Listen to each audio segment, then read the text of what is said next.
Mahakama nchini Mali imemhukumu waziri mkuu wa zamani Moussa Mara kifungo cha mwaka mmoja jela kutokana na chapisho aliloweka kwenye mitandao ya kijamii ikionyesha mshikamano wake na wafungwa wa kisiasa katika taifa hilo linaloongozwa na jeshi.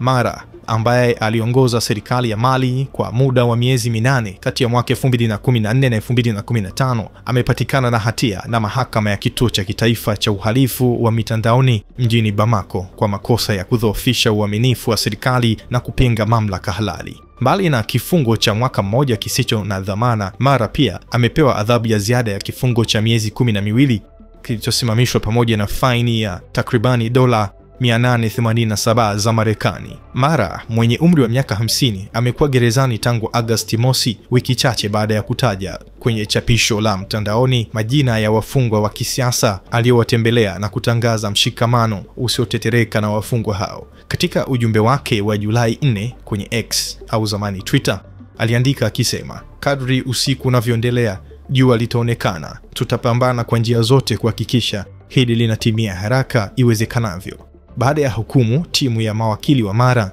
imesema imewasilisha rufaa dhidi ya uamuzi huo uliotajwa kuwa mkali kupita kiasi. Chanzo cha karibu na Mara kilichoomba kutotajwa jina kiliambia shirika la habari la AFP kuwa uamuzi huo haukuwa wa kushangaza, lakini kilisisitiza kuwa Mara hakufanya kosa lolote. Mali kwa sasa inaongozwa na serikali ya kijeshi inayoongozwa na Jenerali Assimi Goita ambaye alichukua madaraka kupitia mapinduzi mawili mfululizo mwaka 2020 na 2021.